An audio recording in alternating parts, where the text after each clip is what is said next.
Now, let's go to this. Residents in South Africa, in the south of Johannesburg rather, have occupied Swartkoppies Road near a plot that's been identified to relocate victims of the Delver Street building fire in Johannesburg CBD. Now, of course, residents are against the relocation and are protesting. And eNCA senior reporter Silindelo Masikane joins us for the latest. Slee, thank you so much again for your time. Of course, we know, and we spoke to you earlier, that the residents there are angry.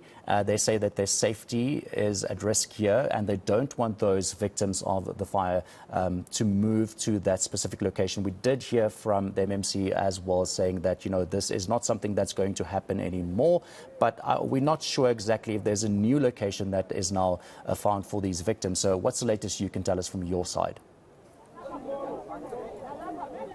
Well, the latest here on Swartkoppies Road, just opposite the plot that was identified for the victims of the Delver Street fire. We saw, of course, residents in the communities here coming to barricade the road in protest, aggrieved and against this move. We do have JMPD officials here on site. The road is still barricaded, but we have seen an address from the one of the MMCs from Johannesburg, that is Kenny Kunene, addressing the residents, trying to allay their fears, to say that that move or that relocation isn't going to take place for now and is not going to take place in this particular area, and that the city is looking at alternative arrangements for the victims of the Delver Street fire. We will try and get a moment with the MMC, but I want to bring in the residents, and I have a ward councillor here with me. Please, sir, just introduce yourself and perhaps talk to me about the concerns that have been raised by communities here with this relocation. Thank you. Thank you very much. My name is Tyrell Myers. I am the ward councillor next door for Ward 23. And, part of the residents' concerns is, how this process was done. There was no consultation, not even to us as ward councillors. And we had to find out, through community groups, etc., that suddenly there's going to be this location where they're going to place these displaced people without any communications. And of course, residents are rightly upset. This affects their property values, etc. We've seen temporary emergency accommodations becoming permanent accommodations without proper management. Residents are worried about an increase in crime. If you look at the open space here, where are these people going to make use of abolition facilities? It's also inhumane. Yeah. Thank you so much for your time. All right, I do see the MMC Kenny Kunene, who has come out. There was actually a video of you circulating, trying to, allay the fears of the residents here, but they were adamant that they wanted a city official to come and confirm that this relocation isn't taking place. Is this true? Yes, it is true. This was not handled properly. Obviously, there should have been a situation analysis where the community was consulted. But we have spoken to the officials.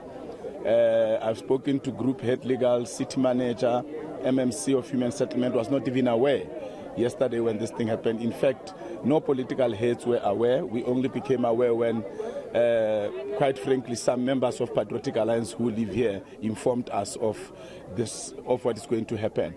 But you see, JPC is the custodian of city land. And obviously, when Group Legal went to court for this eviction of that unsafe building in the city, JPC would then advise on the land. The executive director of Human Settlement warned them that they must not come here because the community is not going to appreciate that. And I guess that JPC insisted on moving this site, and the community responded. And as the city, we serve the people. So when the people say no, this is going to affect our property, the community was not properly briefed and informed. We accept that. I've come here now, after I did the video in the morning. Again, community members told me that the community, some of them are still here. They want reassurance. I informed the mayor, the MMC of Human Settlement asked me to come, and I'm here. I've just addressed them. They said they wanted a letter. I spoke to the city manager. Fortunately, he was with the ED of Transport, Mr. Patrick Poppy. And they are busy now writing the letter addressed to the community, assuring them that there will be no evacuation to this land. They are busy identifying a land where they will take these people from the city, from downtown, from that building. Remember, as the GLU, we have agreed that we need to evacuate people from unsafe buildings, because when they burn down, when they collapse, we are blamed. We had a challenge with the courts, and I'm happy that the courts have listened, because I have continued to say that the courts are encouraging criminality, and they don't even go to look at the buildings. I'm happy that this time the court has listened to the city, and they've given us this eviction order on an urgent basis.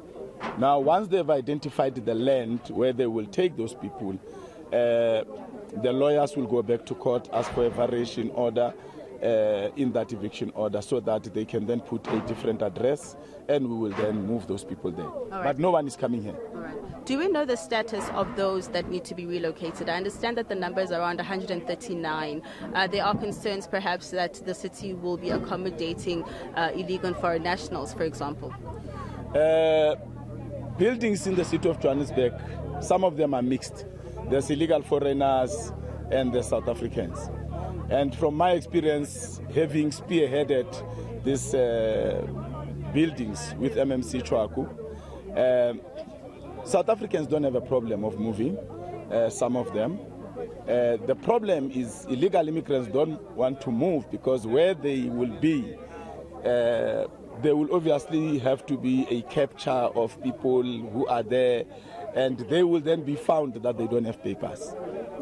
But be that as it may, we are going to continue to ask for eviction orders and to have a piece of land where we can evacuate people. Remember that evacuation is for a certain period, and then they must find alternative accommodation. We bring others just like that. And I think we need to partner with Home Affairs, so that when we do these evacuations at the buildings themselves, Home Affairs is there to say, where's your papers, where's your papers? Yeah. Thank you so much, MMC. It's a pleasure, thank you. All right, that is MMC Kenny Kunene, who came out to Swartkopies Road. To my left, in fact, Percy will show you that we do have JMPD officials who are obviously monitoring the situation. I do see some of the residents here who are still here. I'm just going to bring in Umama Lana. Mama, are you happy with the address from the MMC? Are you satisfied that the victims will not be relocated here? I'm from Ward 23. I'm a community member. For now, I will say I'm partially happy. I need to see the letter, a signed letter, because he promised us that we'll get a signed letter to say the people will no longer be coming. And we said, if it happens that they come while we're asleep, we will wake up and sort them out. We are not going to leave them. Yeah. Yes. All right. So as the community, you're not going to leave here until you get that letter? Yes, we're not leaving until we get the letter, because the MNC of Transport has promised that he will send us the letter. So we want the letter, a signed letter, confirmation that the people will not come today and in future. All right. Yes. Mama, are you happy with the address from the MMC? Do you believe that the relocation isn't going to take place anymore? You know, but seeing is believing. I mean, we're going to believe once we have received the signed letter, and yes, all we can just say is just to believe at the moment. But we will be on guard, and we are here to protect our investments. Thank you so much. Thank you. Thank you. All right, so those are just some of the residents here on Swartkopies Road. You've heard it from them themselves that they're not going to move here until they get that signed letter that's been promised by the MMC who came out to address them. I have had an opportunity to speak to one of the officials from the Human Settlements Department from Johannesburg who has actually stated that the department is going to go back to court to address the issue around where the relocation will be taking place, because the city also agrees with the residents that this particular plot is not a suitable area for the relocation. I understand there are about 139 victims who are being housed at the Brixton Recreational Centre at the moment, which is obviously also not an ideal structure for those that need to be that need accommodation. So at this point, the steps that are going to be taken by the city is to go back to court to inform the court that they are looking at alternatives in terms of that particular court order, in particular with regard to the spaces or the plots that were identified, to tell the courts that they are not proper. It's not a proper area because, of course, there's no amenities, there's no water, there's no electricity there are no actual structures to put people in. There are no ablution facilities either. But for now, the situation here remains calm. The road is still barricaded, and like you've heard, that the residents are waiting for a signed confirmation letter that the move will not be taking place. Yeah, Slee, it's so true that you're saying now there at the end as well. You know, it's now good and well for these residents there in the close to Swartkoppies, that area there, where those victims of the fire in Marshalltown, more than 100, like you mentioned, will not be moving to now, but they will be relocated to a different location. But of course, Slee, you know, the question is now, how are those people feeling? What are they going through at the moment? And are they being taken care of? Because they basically lost everything in that fire. I know the MMC said that they are doing all they can to assist. But at the end of the day, these victims are in limbo.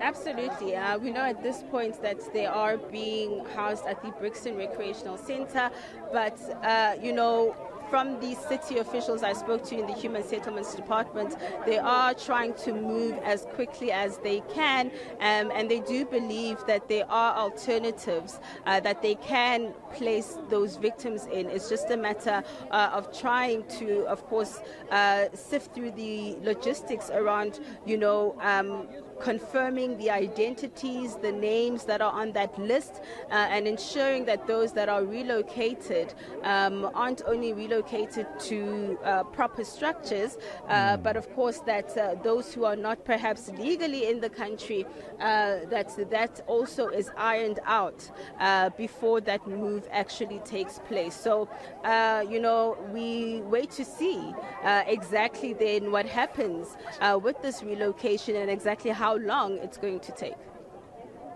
Are we still going there? We hope it's not just going to be a case of, you know, dumping these victims of the Marshalltown fire on a specific location and just, you know, let them, you know, fend for themselves at the end of the day, because as we mentioned, they do need assistance. They lost a lot in that fire.